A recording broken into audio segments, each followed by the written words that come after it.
Hi and hello all. Let us have a look at Freese rearrangement. In Freese rearrangement, a phenolic ester will get converted into corresponding ortho or para acyl phenol or ortho or para hydroxyketone. One of them will be major product according to conditions, reaction conditions. Usually when it is higher temperature, ortho products predominates, and when it is lower temperature, para product predominates.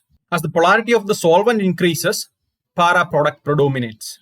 So the reagent used is AlCl3, Lewis acid, any Lewis acid or even a Bronsted acid could do the reaction. Then for protonation, water or mineral acid.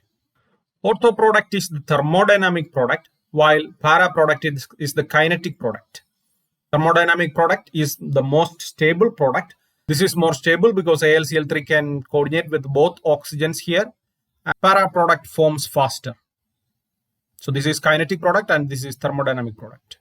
Though we can write a reasonable mechanism for this reaction using a carbocation intermediate, the exact mechanism is not known. We can have a look at a reasonable mechanism for this reaction.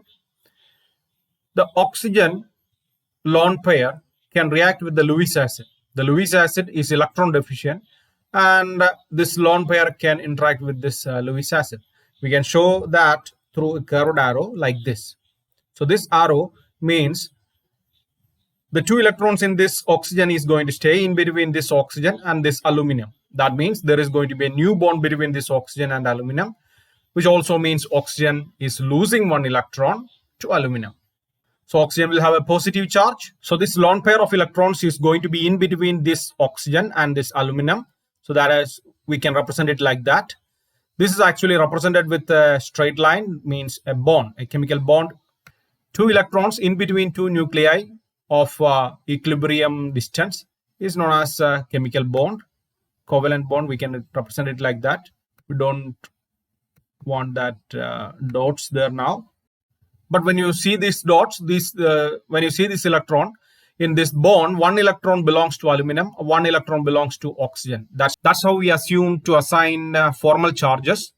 So both electrons were on oxygen. Now one electron belongs to aluminum and one electron belongs to oxygen. That means oxygen lost one of its electrons. So oxygen will have a positive charge. So let us write that positive charge on oxygen. Also aluminum gained one electron. So it will have a negative charge. So this is a chemical bond and we represent chemical bond through a straight line, not like this. So let us write the bond here. Now we can remove these dots here. We can remove these dots. Okay, so we have a structure like this. So now the lone pair on this oxygen comes into play. That will coordinate with aluminum. So these electrons can make a bond with aluminum. This could be facilitated by breaking of this bond and this bond. So this bond breaks and the two electron goes to oxygen while two electron makes bonds with aluminum. This bond also breaks. That means like this, and this means the two electrons in between aluminum and the oxygen is going to stay on oxygen now. We will have a carbocation here and this oxygen will be bonded to aluminum. This bond is breaking. That means this carbon is losing one electron while this oxygen is gaining one electron. That means oxygen will be neutral and this carbon will be positive. There will be no change in the charge of aluminum as it's not, while it's losing one electron, it's gaining one electron here. So it will stay negative.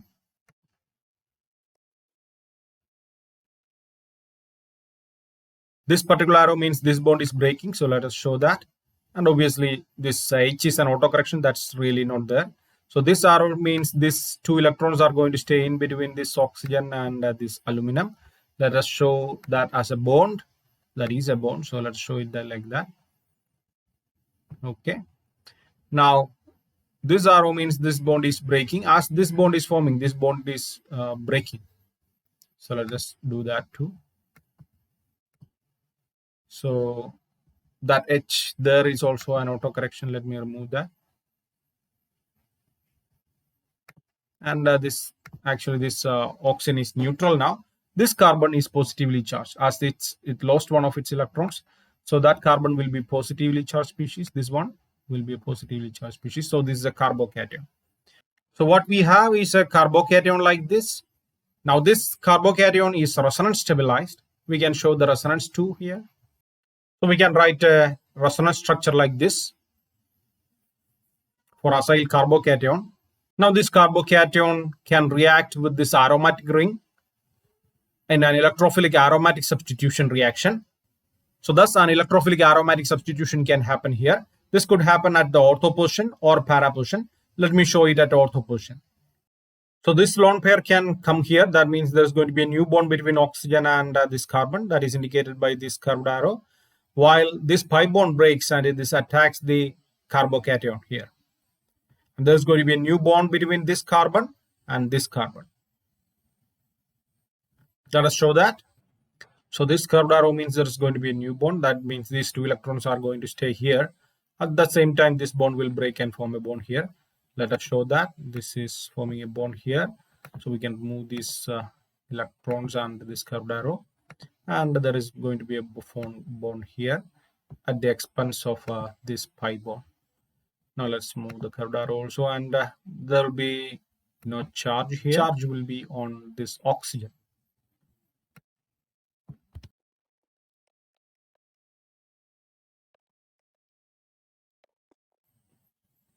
It is assumed that this one of the Cl leaves from the aluminum, and this as Cl minus. Now this aluminum, this will be aluminum Cl2. Okay, and so there will be no negative charge on aluminum, and that Cl minus picks up this proton and HCl leaves. So remember, there is a hydrogen on this aromatic ring. In substitution, this H has to be removed. We can show the removal of proton like this. This curved arrow means the electrons in this bond, that is in the bond in between hydrogen and this carbon, is going to stay in between this carbon and this carbon. That means there is going to be a new pi bond here. As there is a new bond to this carbon, this bond will break. So we can show it like that. Let us copy this down and try to make sense of these curved arrows.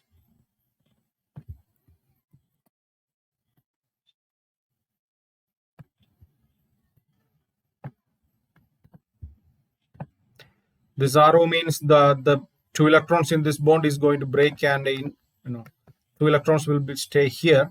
That means there is going to be a new pi bond here. As the pi bond forms, this old bond has to break. This will break, and this will be like this. And let me remove this curved arrow also. So you will have a structure like this. So aromaticity got regained, and simply this is oxygen is coordinated to this aluminum.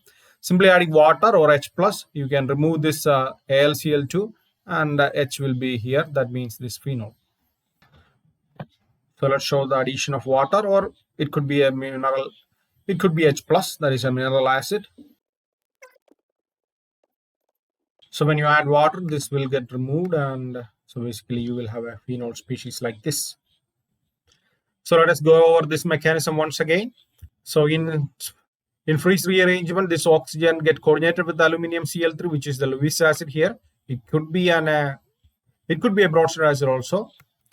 And once the Lewis acid coordinates with oxygen, this oxygen carbon bond could break to form a carbocation here, while this oxygen get coordinated with this aluminum, and this aluminum oxygen bond breaks. So we will have a structure like this. So a carbocation is separated, which is resonance stabilized. Now an electrophilic aromatic substitution happens. There's going to be a new bond between this carbon and this carbon at the expense of a pi bond from here. And there's going to be a new bond, pi bond here. It's assumed that AlCl3 is getting converted to AlCl2. The Al minus can pick up this proton. These bonded electrons are going to stay in between this carbon and this carbon. That means we are going to be a pi bond here. And this pi bond breaks. So we will have a structure like this, and adding water or acid to it, you will have this phenol completely. Lewis acid will be removed completely, and you will have this orthohydroxy ketone or orthoacyl phenol. So I showed the mechanism for ortho product. In the same way, para product can also form. Like the attack will be from this para carbon. That's all. The only difference is here. Okay. Hope you understood the mechanism for freeze rearrangement. Thank you.